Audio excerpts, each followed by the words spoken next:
कल एक असाइनमेंट आप लोगों को दी थी जिसमें हमने एक अकाउंट का एनालिसिस किया था, जिसमें हमने देखा था कि एक तो ऑर्डर्स का डिफेक्ट रेट ज्यादा था, वैलिड ट्रैकिंग का इशू था, लेकिन एक्चुअल में उस पे सेक्शन 3 लगा हुआ था। अब सेक्शन 3 में जो वायलेशन थी उसमें वो ड्रॉप शिपिंग वायलेशन थी, और उसके साथ साथ सेलर कोड ऑफ कंडक्ट था, और जो अमेजोन की सेलिंग पॉलिसीज हैं उसको भी हम वायलेट कर रहे थे। ये डिफरेंट तरह की इसके ऊपर वायलेशंस थी। सो अकाउंट को सारी इन डेप्थ एनालिसिस के बाद पता चला कि वाकई उस पर ड्रॉप शिपिंग हो रही थी, और उसमें Amazon to Amazon drop shipping हो रही थी। और इसके अलावा जो चीज़ इम्पोर्टेंट थी वो ये थी, लाइक कि जो अकाउंट अमेजोन अमेजोन का सेलर अकाउंट जो था उसमें असल में एक्चुअल बेसिक रीजन एक ये भी थी कि जो वो प्राइम आईडी से, क्योंकि वो ए टू ए कर रहे थे ना, प्राइम आईडी में जो क्रेडिट कार्ड इस्तेमाल कर रहे थे वही कार्ड वो अमेजोन के सेलर अकाउंट पे यूज कर रहे थे। जब रिटर्न वगैरह कर रहे थे उसकी वजह से प्राइम आईडी ने आइडेंटिफाई कर लिया कि ये क्रेडिट कार्ड की इंफॉर्मेशन एक सेलर अकाउंट पे मौजूद है। एक तो ये रीजन बनी, और कुछ और रीजंस भी हैं, वो भी मैं आपके साथ डिस्कस करती हूँ, जिसमें बहुत सारी रीजंस हो सकती हैं लाइक सेक्शन 3 की, जिसमें से एक तो मैंने आपको बता दिया कि सेम क्रेडिट कार्ड अमेजोन की सेलर, सेंट्रल और बिजनेस प्राइम आईडी पर इस्तेमाल हो तो सेक्शन 3 लग सकती है। और जो कल हमने केस देखा था रियल में, उसमें एक्चुअल की बैकएंड पे जो पकड़ने की वजह थी वो यही थी अमेजोन की, कि सेम क्रेडिट कार्ड इस्तेमाल हुआ हुआ था। अच्छा, इसके बाद मैम इसमें ना मैंने ड्रॉप शिपिंग नहीं बल्कि सेलर फुलफिलमेंट जो है ना उसके बारे में प्लान ऑफ एक्शन लिखा है। जी, वो सेक्शन वही 3 चीज मैं है। आपके साथ डिस्कस करने लगी हूँ कि असल में आपने मैंने आपको कल अपील दिखा, वो सॉरी, जो ईमेल आई थी अमेजोन की परफॉर्मेंस नोटिफिकेशन में, वो मैं दोबारा से शेयर भी कर देती हूँ आपके साथ, कि वो शेयर उसमें क्लियरली लिखा हुआ था कि ये वायलेशंस हैं, ठीक है। अच्छा, उसके बाद ना सेक्शन 3 लगने की कुछ और वजूहात भी हो सकती हैं, ठीक है। ये इस अकाउंट पे इम्प्लीमेंट नहीं हो रही जो हमने कल डिस्कस किया था, बल्कि समझ लें कि ये जो अदर रीजंस हो सकती हैं उसको मैं आपको बता रही हूँ। एक और रीजन हो सकती है डुप्लीकेट ट्रैकिंग कि पहले हम ओए जीनियस जो लोग यूज करते हैं ना, उसमें ट्रैकिंग डुप्लीकेट हो जाती है। फॉर एग्जांपल मैंने भी ऑर्डर पे वही ट्रैकिंग आईडी इस्तेमाल की, आपने भी वही की, और किसी और ने भी वही की। अब क्या है कि ट्रैकिंग आईडी जब डुप्लीकेट हो रही होती है, लाइक अलग अलग लोगों के सेलर्स के, समझ लो कि उस पर लग रही होती है ऑर्डर्स पर, तो उस टाइम भी हम पकड़े जाते हैं, ठीक है। उसमें भी सेक्शन 3 लगती है। अच्छा, इसके बाद जो फर्दर है वो मैं आपको बता देती हूँ कि फर्दर एक और भी रीजन हो सकती है कि saving records in seller node order ID. वो मैं आपको दिखाती हूँ कि कहाँ से हम देख सकते हैं। अगर हम कोई भी रिकॉर्ड मेंटेन करते हैं, ऑर्डर आईडी नंबर या फिर कोई भी सेलर नोट अगर हम लिखते हैं, तो वो अमेजोन देख रहा होता है, लेकिन बायर या किसी और को नहीं नजर आ रहा होता है, अमेजोन को वो बैकएंड पे नजर आ रहा होता है। तो वहां से भी अगर हम ओरिजिनल ट्रैकिंग उसमें एंटर कर रहे होते हैं तो उसकी वजह से भी इशू आता है। Violation of Amazon policies, obviously अगर हम अमेजोन की किसी भी पॉलिसी को वायलेट करते हैं तो ये भी एक सेक्शन 3 की रीजन हो सकती है। इसके अलावा सेक्शन 3 की एक और रीजन भी हो सकती है, जो कि पुअर अकाउंट हेल्थ है, जिसमें ओडीआर, ओसीआर, एलएसआर, वीटीआर, ये सारी चीजें शामिल होती हैं, ठीक है। अब हम आपने जो भेजा है उसके मुताबिक हम इसको देखते हैं, ठीक है, कि असल में क्या इशू है, क्योंकि कल मैंने आपको बताया था कि Amazon to Amazon drop shipping कर रहे हैं, ये जो अकाउंट हमने लाइक देखा था, ठीक है। तो इसमें सबसे पहली बात कि ये जो आपने एक लिंक यहाँ पर मतलब किया ना कि सेंड टू दिस, ये मैंने आपको कल भी बताया था कि ये वो लिंक है जब हम देखते हैं कि हमारा अकाउंट अब नहीं बच रहा, किसी भी तरह से एक्टिवेट नहीं हो रहा, तो हम अगर अपने पैसे विड्रॉ करवाना चाहते हैं अमेजोन से, तब हमें, क्योंकि अमेजोन उस वक्त हमारा जो कम्युनिकेशन है वो सेलर अकाउंट से खत्म कर देता है, तो उस टाइम पे हमें इस मेल के थ्रू जो है वो अपने फंड्स को रीइंबर्स करवाना होता है। ये उस केस में हमने सेंड टू करनी है, अदरवाइज ये यहाँ पर लिखने की कोई जरूरत नहीं है, ठीक है। अब इसके बाद सब्जेक्ट पूरा लिखें आप, ताकि ये सबका मतलब किसी को नहीं पता, आप पूरा लिखें इसमें। Account suspended due to violation of section 3 under business solution agreement, ये ठीक है, ठीक है। अब इसके बाद ये लिखने की जरूरत नहीं है यहाँ पर, ठीक है। आपने नेक्स्ट जो है वो hello server seller partner review team, ये ठीक है, आई एम प्रिंसिपल डायरेक्टर। अब कल आपको चाहिए था कि जब मैंने आपको असाइनमेंट दी थी तो आप इस का जो अकाउंट नेम था वो केयरफुली कॉपी करके अपने पास लिख लेते, ये भी गलत है, ठीक है। उसके बाद है मैंने आपको कल बताया था कि इसकी जो एज है वो 1 ईयर पुरानी नहीं है, लाइक आप समझ लो कि कोई 3 से 4 महीने पुराना अकाउंट था, तो ये 1 ईयर भी यहाँ पर गलत, ठीक है। Our account was recently suspended, अब सस्पेंड नहीं हुआ, डीएक्टिवेट हुआ है हमारा अकाउंट, ठीक है, सस्पेंड नहीं हुआ, डीएक्टिवेट हुआ है। सस्पेंशन की केसेस में सस्पेंड लिखा हुआ आता है, और या फिर टेम्परेरी सस्पेंशन में टेम्परेरली डीएक्टिवेटेड लिखा हुआ आता है, ठीक है। लेकिन जब सिर्फ डीएक्टिवेटेड लिखा है तो समझे कि खत्म हुआ है। असल में सेक्शन 3 होती क्या है कि आपका और अमेजोन का राब्ता खत्म हो जाता है, अमेजोन आपको बिल्कुल सेपरेट कर देता है। यूँ समझ लें कि अगर आप एक एग्जांपल ले लें कि अगर कोई भी मतलब पर्सन है जिसने कोई मतलब कोई भी क्राइम किया या कुछ भी किया है, तो उस केस में क्या होता है कि हम उसको उठाकर अगर सेपरेट कर दें, तो बिल्कुल ये उसी तरह से है कि अमेजोन अपना लिंक इसके साथ फौरी तौर पे खत्म कर देता है, कट ऑफ कर देता है। अब इसके बाद देखिए which comes under the Amazon Business Solution Agreement. We have tried our best to understand the reason behind suspension the deactivation, which is not giving proper justification. अब देखिए आप यहाँ पर फंड्स को रीइंबर्स करने की बात कर रहे हैं, ठीक है। हालांकि हम तो सेक्शन 3 की अपील कर रहे हैं, तो ये भी इसमें लाइन जो है वो सूटेबल नहीं बैठती, ठीक है। उसके बाद देखिए we think our account has suspended in error. अब आप एरर में नहीं कह सकते, क्योंकि जो कल का केस था वो एरर नहीं थी, वो एक्चुअल में ड्रॉप शिपिंग थी, ठीक है। तो आपने एविडेंस उसको देना है कि हमने वाकई ड्रॉप शिपिंग की, आपने एडमिट करना है, आपने जो है वो मतलब ये डिनाई नहीं करना, आपने झूठ नहीं बोलना। अगर आप सच बोलेंगे तो अकाउंट आपका रीइंस्टेट हो जाएगा। अगर आप कहेंगे कि आपने किया भी है और फिर आप बात से मुकर जाएं कि मैंने नहीं किया, तो उस केस में अमेज़न आपका अकाउंट रीइंस्टेट नहीं करता, ठीक है। उसके बाद ये जितने भी पॉइंट्स है ना, ये सारे फंड्स को रीइंबर्स करवाने के हैं, ये पॉइंट्स हम इसमें नहीं लिखेंगे, ठीक है। वो जो आपको मैंने पहले प्लान ऑफ एक्शन सेंड किया था वो रिलेटेड टू, आप समझ लो कि इस तरह के केस का था जिसमें हम फंड्स को रीइंबर्स करवा रहे थे, कि हम कह रहे हैं सेक्शन 3 लगा हुआ है लेकिन अमेजोन क्योंकि हमारा अकाउंट खोल नहीं रहा, तो उस केस में मैंने आपको कहा था कि हम फंड्स को अगर रीइंबर्स करवाना चाहते हैं, ये फंड्स को रिलीज करवाना चाहते हैं, तो फिर हम एक इस तरह की मतलब सारी चीजें जो हैं वो सेंड करते हैं। तो ये चीजें यहाँ पर लिखने की जरूरत नहीं थी, ठीक है। अब रूट कॉज की तरफ आ रहे हैं। अब देखें, one of our customer received item that was damage and one customer claimed we received used product, we came to know through these feedbacks. अच्छा, अब इसमें देखें there was a problem with carrier service we used, also admit my side packaging mistake that were not up to the standard।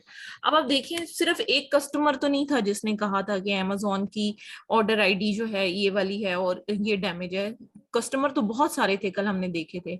और वैसे भी हमारा जो इस पे सेक्शन 3 लगा है वो ड्रॉप शिपिंग वायलेशन लगी है, उसमें ऑर्डर का डिफेक्ट रेट नहीं है। वो तो मैंने आपको सिर्फ दिखाने के लिए कहा था कि देखें इसमें और भी इश्यूज हैं इस अकाउंट में, लेकिन ड्रॉप शिपिंग का जो मेन रूट कॉज था वो ऑर्डर से रिलेटेड नहीं है, वो इस चीज से रिलेटेड है कि आपने डायरेक्ट कहीं से आइटम्स लेकर कस्टमर तक शिप की हैं, जो मतलब अमेजोन की पॉलिसी के खिलाफ है। अमेजोन की पॉलिसी क्या कहती है कि आपका लेबल, आपकी हर इंफॉर्मेशन जो है वो पैकेजिंग स्लिप पर होनी चाहिए, बॉक्स आपका होना चाहिए या सिंपल बॉक्स होना चाहिए, ठीक है, या अमेजोन का बॉक्स होना चाहिए। अगर आप ये चीजें नहीं करते और इन स्टॉक में प्रोडक्ट लाए बगैर अगर आप प्रोडक्ट्स को आगे शिप कर देते हो, देन उस केस में ऑब्वियसली प्रॉब्लम होती है। सो रूट कॉज में ये चीज इंपॉर्टेंट है कि आप इररेलेवेंट पॉइंट्स ना लिखें। आप इसकी एग्जांपल इस तरह से ले सकते हो कि अगर एक फॉर एग्जांपल कार है, उसकी स्पीड 100 किलोमीटर पर आवर है, ठीक है। अब अगर हम कहते हैं कि उसका एक्सीडेंट हो गया किसी भी वजह से, ठीक है, तो लोग खड़े होके उसके राउंड अबाउट आप समझ लो कि एनालिसिस कर रहे होते हैं, कि या डिस्कशन कर रहे होते हैं कि एक्सीडेंट किस वजह से हुआ। ठीक है। अब आप देखें कि कुछ लोग कह रहे होंगे कि ओवर स्पीडिंग थी इसकी, कुछ कहेंगे ड्राइवर की नेग्लिजेंसी थी, कुछ कहेंगे ब्रेक्स फेल हो गए, या कुछ कहेंगे कि गाड़ी उसके आउट ऑफ कंट्रोल हो गई। तो बहुत सारी रीजंस यहाँ पर हो सकती हैं, लेकिन क्या कोई पर्सन ये कह सकते हैं कि कार रेड कलर की थी या ब्लैक कलर की थी इस वजह से उसका एक्सीडेंट हो गया? क्या ऐसी पॉसिबिलिटी है? नहीं जी। नहीं है।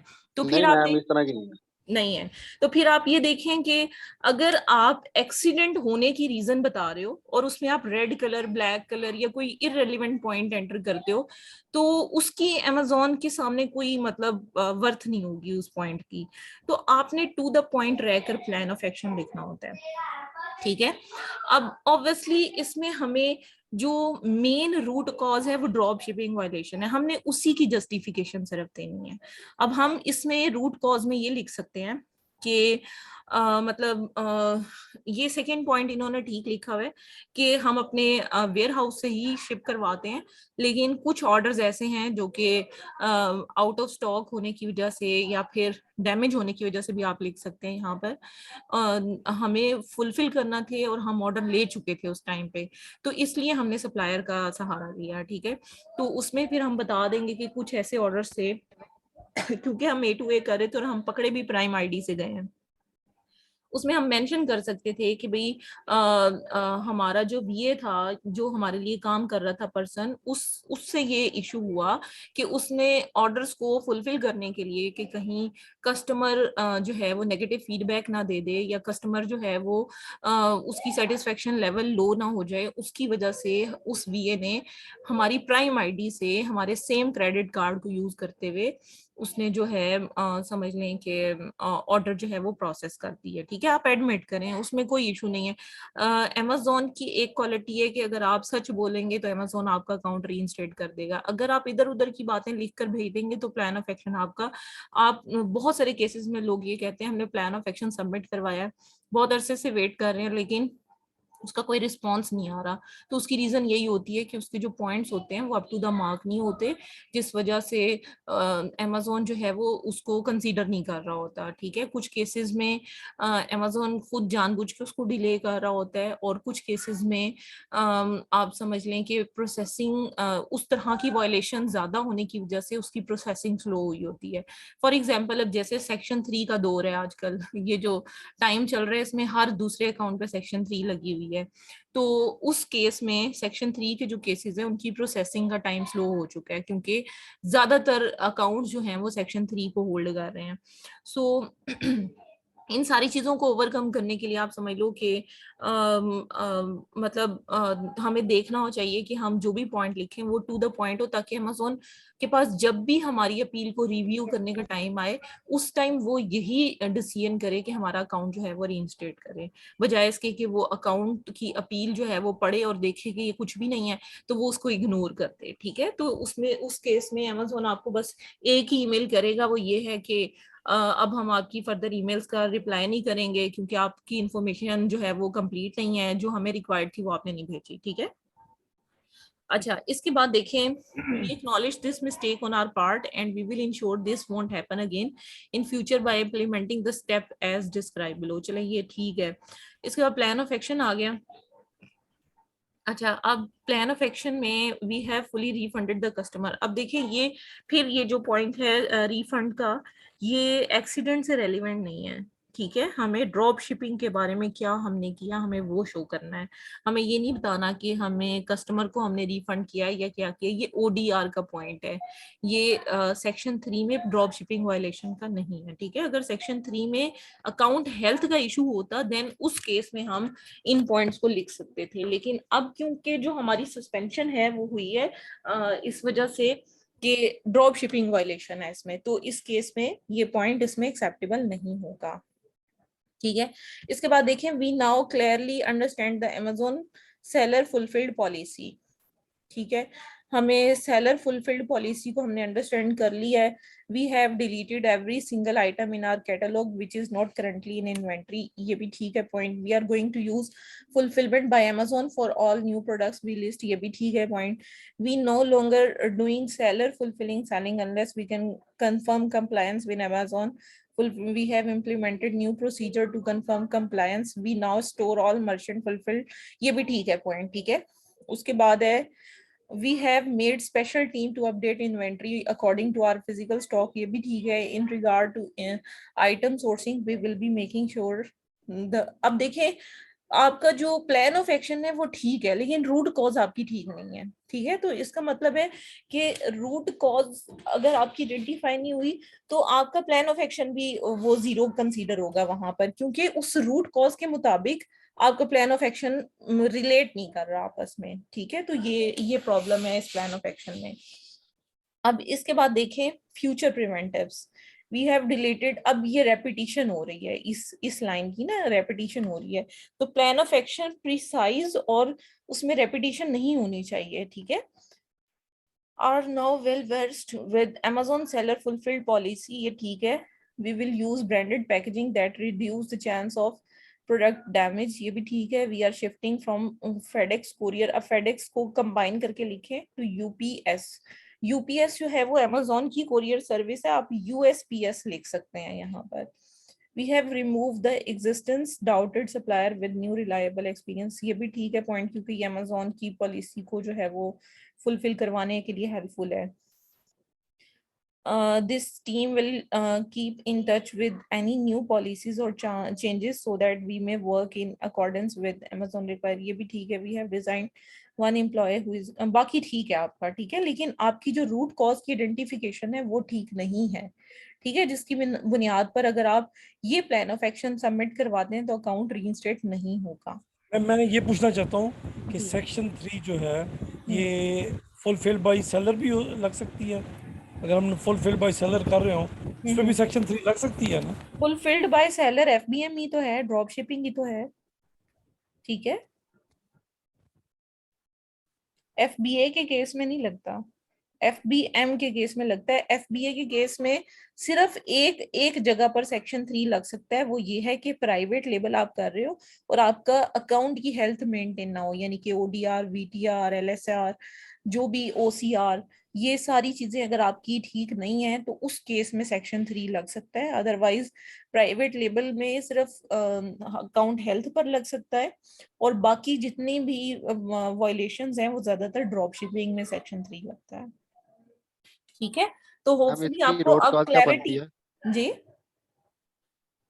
मैम इसकी रूट कॉज क्या बनती थी, आप बता दें एक दफा। अभी तो मैं बताया है सारा कि रूट कॉज में आपने बताना है कि हमने। नहीं नहीं जी जी, नहीं, ये तो गलत है, इसकी बनती क्या थी? वो मैंने साथ साथ तो बताइए कि हमें इसमें ये नहीं लिखना लिखना, यहाँ हमें ये कैसे? लिखना है। मैं दोबारा से रिवाइज कर देती हूँ। इसमें मैंने आपको जो कल दोबारा अकाउंट कर। दिखाया था उसमें हमने देखा था कि जो अकाउंट था वो इस वजह से सस्पेंडेड था क्योंकि उसमें Amazon to Amazon drop shipping हो रही थी और वो पकड़ी गई है, ठीक है। सिर्फ उस अकाउंट में A to A ही हो रही थी और किसी और थर्ड पार्टी सप्लायर से वो ड्रॉप शिपिंग नहीं कर रहे थे। अब उसमें क्या हुआ कि उन्होंने same credit card prime ID यानी कि business prime ID buyer account और सेलर अकाउंट दोनों पे लगाया और उन्होंने रिफंड्स भी किए। जैसे ही सेलर को रिफंड आता था वो अमेजोन को रिफंड कर देते थे प्राइम आईडी से। तो सेम कार्ड होने की वजह से उनकी डिटेक्शन होगी कि वहां से इस कार्ड में रिफंड जाता है और यहाँ से फिर रिफंड आ जाता है। तो वो फिर उन्होंने इस चीज को वेरीफाई किया तो उन्होंने सस्पेंशन लगा दी। अब हमने क्या किया, हमने एडमिट किया है कि हमने वाकई ही Amazon to Amazon drop shipping कुछ ऑर्डर्स को फुलफिल करने के लिए की है और हम उसमें बकायदा उन्हें हम बता रहे हैं कि सेम क्रेडिट कार्ड से दोनों इस्तेमाल हुए क्योंकि हमने जो पर्सन हायर किया हुआ था उसे ये अंदाजा नहीं था कि Amazon to Amazon drop shipping जो है वो वॉयलेट कर रही है अमेजोन ड्रॉप शिपिंग पॉलिसी को, ठीक है। उसके बाद आप लिखोगे कि रीजन ये बनी थी कि जो हम थर्ड पार्टी सप्लायर के वेयर हाउस को शिपिंग के लिए इस्तेमाल कर रहे थे, शिपिंग के पर्पज के लिए, वहां पर हमारी जो प्रोडक्ट थी वो डैमेज हो गई थी या फिर आउट ऑफ स्टॉक चली गई थी या ट्रांजिट के दौरान लॉस्ट हो गई थी, ठीक है। तो उस केस में हमें ऑर्डर फुलफिल करना थे और फौरी तौर पे ऑर्डर फुलफिल करने के लिए मेरे बायर अकाउंट को इस्तेमाल किया गया है, ठीक है। तो ये सारी इंफॉर्मेशन आप यहाँ पर लिखोगे, आप कहोगे कि हम एडमिट करते हैं कि हमसे मिस्टेक हुई है, लेकिन इसमें यह है कि ये ऑर्डर है और इस ऑर्डर के ऊपर ज्यादा हमने इन्वेस्टिगेशन की है, तो वाकई ही ये वाला जो ऑर्डर है ये अमेजोन की बायर प्राइम आईडी से गया हुआ है, ठीक है। तो उसके बाद फिर आप क्या करोगे कि ये कहोगे कि जो भी ऐसे ऐसे नंबर्स थे जिनमें प्रॉब्लम आई थी और जिनकी इन्वेंटरी हमसे जो है वो सही तरह से हैंडल ना होने की वजह से खराब हो गई थी, उन ऐसे नंबर्स को हमने रिमूव कर दिया है, उनकी लिस्टिंग्स को ही डिलीट कर दिया है। तो ये रूट कॉज में आप सारा लिखोगे। बाकी प्लान ऑफ एक्शन और इनका वो ठीक है, फ्यूचर प्रिवेंटिव्स इनके ठीक है। अब अगर यहाँ तक कोई भी क्वेश्चन है तो आप पूछें, अदरवाइज मैं अकाउंट आपको एक दफा दोबारा से जो है वो रिव्यू करवा देती हूँ और उसके बाद हम फर्दर मूव ऑन करते हैं।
जी, अब आवाज आ रही है?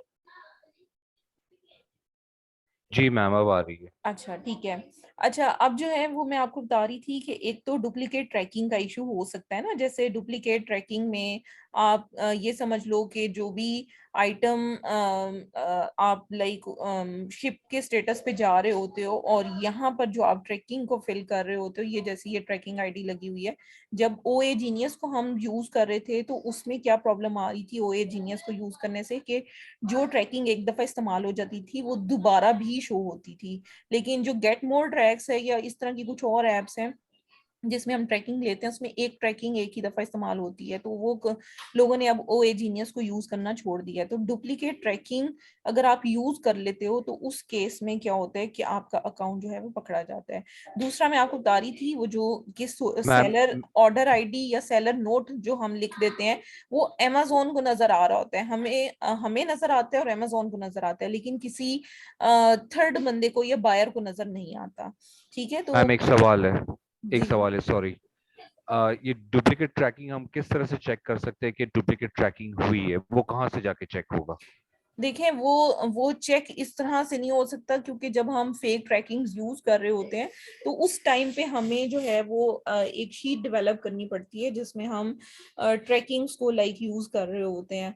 तो उसमें क्या होता है कि हम सारी ट्रैकिंग्स को एंटर करते जा रहे होते हैं और उसमें हम क्रॉस चेक कर रहे होते हैं कि अगर तो कोई ऐसी आईडी है जो डुप्लीकेट हो रही है तो वो हमें खुद से हम डुप्लीकेशन को हाईलाइट करते हैं और फिर हमें पता चलता है कि हमने डुप्लीकेट ट्रैकिंग यूज कर ली है। समटाइम ये भी होता है, जरूरी नहीं है कि आप ही डुप्लीकेट यूज कर रहे हो, समटाइम ये होता है किसी और के अकाउंट पे भी वही ट्रैकिंग लगी होती है, हमारे अकाउंट पे भी वही ट्रैकिंग लगी होती है, तो उस वो केस में कैसे भी पता हमें पता चलता है? चलता है। जी, वो कैसे पता वो हमें चलेगा? नहीं पता चलता, वो अमेजोन के एल्गोरिदम ही डिटेक्ट करता है, हम नहीं अच्छा, उसमें अगर डालते। हमें ये ट्रैकिंग का अगर चेक करना हो तो वो कहाँ से वो चेक होता है कि जो ट्रैकिंग जो यूज हुई वो कहाँ से हम वो चीजों को डाउनलोड करके देख सकते हैं? यहाँ मैनेज ऑर्डर्स में जाएं हम्म। और यहाँ पर शिफ्ट ऑर्डर्स को देख लें आप, हर एक की ट्रैकिंग आईडी यहाँ पर आप मतलब उसको ओपन कर करके देखेंगे तो आपको जो आईडीज हैं वो यहाँ से पता चलती जाएंगी, या फिर आप इसकी एक रिपोर्ट होती है वो डाउनलोड कर लें, उसमें भी आपको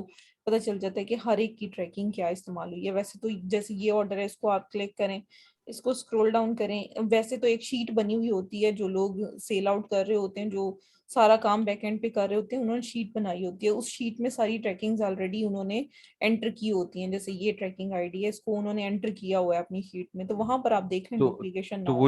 वो शीट हम फिर मंगवा भी सकते हैं अपने पास, जी, वो राइट? चेक मंगवा करने। सकते हैं, लेकिन okay. Most of the cases में वीए अपनी शीट नहीं देते, ठीक ओके। है। अब मैं आपको ये बता रही थी कि सेलर आईडी, अगर हम यहाँ पर अमेजोन के प्राइम आईडी पे जो ऑर्डर हमने प्लेस किया, अगर हम वो यहाँ पर लगा देते हैं और यहाँ सेलर नोट में भी हम वो आईडी या कोई भी इस तरह की इंफॉर्मेशन, या हम ये लगा देते हैं कि प्राइस हमें कितने में ये अमेजोन से मिली, तो उस केस में अमेजोन का एल्गोरिदम यहाँ से भी डिटेक्ट कर लेता है। बहुत सारे लोग कहते हैं कि यहाँ पर आपको पता नहीं चलता, ये कोई और नहीं देख सकता, लेकिन अमेजोन लाजमी देख सकता है, बाकी लोग नहीं देख सकते इस सेलर नोट को और ऑर्डर आईडी को। लेकिन अमेजोन यहाँ से भी आपको पकड़ता है कि जब आप यहाँ पर अमेजोन की ट्रैकिंग वगैरह इस्तेमाल कर रहे होते हो, उस केस में अमेजोन यहाँ से डिटेक्शन कर लेता है आपकी। ये सारी चीजें हैं, आपको मैंने मेन जो रूट कॉजेज हैं इसकी वो मैंने आपके साथ शेयर कर दी है कि एक तो इम्पॉर्टेंट चीज कि डुप्लीकेट ट्रैकिंग की वजह से हो सकता है, फिर क्रेडिट कार्ड सेम होने की वजह से, फिर सेलर नोट और सेलर आईडी आपको मैंने बता दी, फिर बैड कस्टमर सर्विसेज की वजह से भी सेक्शन 3 लग सकता है कि आप रिफंड ना दे रहे हो लोगों को, उस केस में भी लग सकता है। ठीक है, फिर अगर अकाउंट की हेल्थ आपकी एक खास लेवल से एक्सीड कर गई है हर चीज उसकी, लाइक वीटीआरबी उसका आपकी क्राइटेरिया को मीट नहीं कर रहा हो, ओडीआरबी, ओसीआरबी, वीटीआरबी सारी चीजें, तो उस पुअर अकाउंट हेल्थ की वजह से भी सेक्शन 3 लगता है। और इसके बाद अगर आप अमेजोन की ड्रॉप शिपिंग पॉलिसी को वायलेट कर रहे हो तो उस केस में भी आपका जो है वो अकाउंट सस्पेंड हो सकता है, सेक्शन 3 लग सकता है। सेक्शन 3 की बस यही रीजन हो सकती हैं, इसके अलावा कोई रीजन नहीं हो सकती। तो इसके लिए जो आपके पास स्टेप्स हैं वो मैं इंपॉर्टेंट स्टेप्स आपके साथ जो है वो शेयर कर देती हूँ कि सबसे पहला स्टेप, जब भी किसी अकाउंट का एनालिसिस करना होता है तो आपने देखना होता है कि जितनी इंफॉर्मेशन आप इकट्ठी कर सकते हो उतनी ही इंफॉर्मेशन इकट्ठी करो।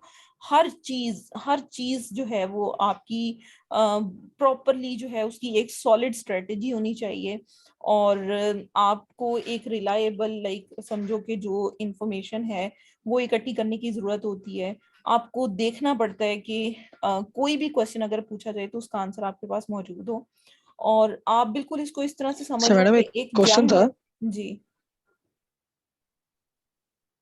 मैडम मैंने कहना था कि अगर अमेजोन इनवॉइसेस मांग ले तो उसमें हमारे पास उसका फेक तो मैसेज दे नहीं सकते, तो वो फ्रॉडलेंट में आ जाएगा, तो हम उसका सेकंड ऑप्शन क्या है? हमको क्या, हमने तो देखिए, जाहिर इनवॉइसेस का बात है जब वो केस हम बट डिस्कस करेंगे ना तो इनवॉइसेस मैं आपको तब बताऊंगी। ठीक है, अभी हम इनवॉइसेस तक पहुंचे नहीं है, अभी हम सेक्शन 3 को ही डिस्कस कर रहे हैं। आपने ही ग्रुप में कहा था कि सेक्शन नहीं, 3 सेक्शन 3 इनवॉइसेस की वजह से नहीं इनवॉइसेस की वजह से नहीं आ सकती। नहीं, इनवॉइसेस की वजह से नहीं आ सकता। उसमें ये है कि अगर आप फ्रॉडलेंट एक्टिविटी में जाते हो तब वो आपसे सेक्शन 3 के बाद सारी सारी फिर इनवॉइसेस मांगेगा, वो जितनी प्रोडक्ट्स आप लिस्ट कर चुके हो फिर सबकी मांगेगा। लेकिन वो बहुत वर्स्ट केस होता है, उसमें बहुत कम लोग वहां तक जाते हैं। लेकिन ये है कि इनवॉइसेस, डायरेक्ट इनवॉइसेस की वजह से सेक्शन 3 नहीं लगता। ठीक है मैम एक रिक्वेस्ट है। जी जैसे अभी आपने कहा कि जब हमारे पास ऐसा कोई केस आता है तो हमें एक स्ट्रेटजी बनानी होती है, हमें जितना इंफॉर्मेशन हम गैदर कर सकते हैं हमको करना चाहिए। जी बिल्कुल। क्या आप, इफ यू डोंट माइंड, ये वो स्टेप्स के हमें क्या क्या इंफॉर्मेशन लेना है, can you go through that once more please?